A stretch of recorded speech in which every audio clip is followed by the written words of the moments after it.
ओम शांति। आज का अव्यक्त महावाक्य 30 जनवरी 1975 से लिया गया है, जिसका शीर्षक है सेकंड में व्यक्त से अव्यक्त होने की स्पीड। सर्वशक्तिवान शिव बाबा बोले, सभी इस समय जिस एक ही लगन, एक ही संकल्प में बैठे हुए हो, वह एक ही संकल्प व लगन कौन सी है? बाप का आह्वान करना व बाप बच्चे के मिलन का मेला मनाना।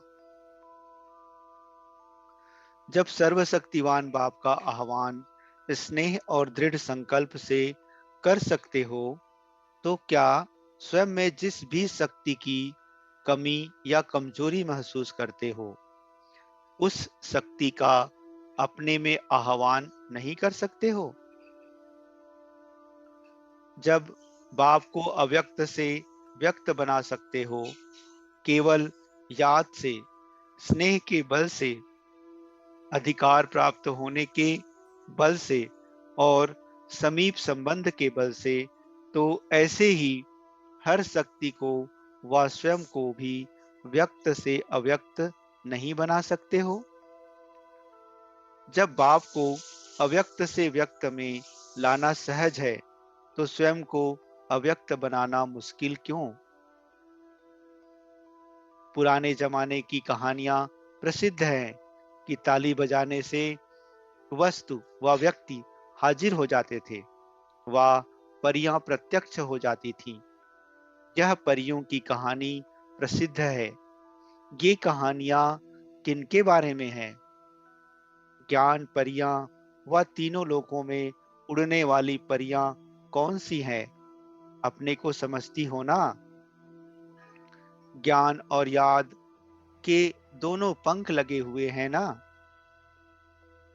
आप ज्ञान और याद के बल से एक सेकंड में, अर्थात इन पंखों के आधार से, साकार लोक से निराकार लोक तक पहुंच जाते हो ना?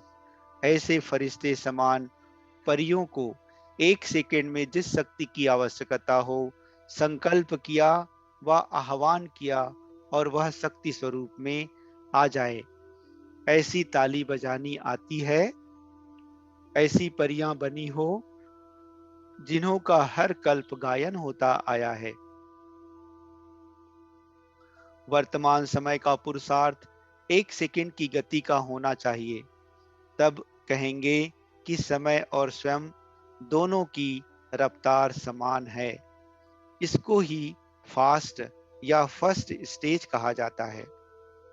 संगम युग पर सर्व शक्तियां ऐसे अपने अधिकार में चाहिए। स्वयं में शस्त्र समान शक्तियां हो, जो जब चाहो कर्तव्य में ला सको। समझा? अच्छा, इस मुरली का सार। पहला, संगम युग पर सर्व शक्तियां ऐसे अपने अधिकार में चाहिए, जैसे कि पुराने जमाने की कहानियों में प्रसिद्ध है कि ताली बजाने से वस्तु व व्यक्ति हाजिर हो जाते थे, व परियां प्रत्यक्ष हो जाती थी। जब सर्वशक्तिमान का आह्वान स्नेह और दृढ़ संकल्प से कर सकते हैं, तो इच्छित शक्ति का आह्वान करना भी मुश्किल नहीं है। दूसरी पॉइंट, अब समय और स्वयं दोनों की रफ्तार को एक समान करो। इसका भावार्थ यह है कि सर्व शक्तियों को अपने अधिकार में ऐसे करो कि जब चाहो उनका प्रयोग कर सको। अच्छा, ओम शांति।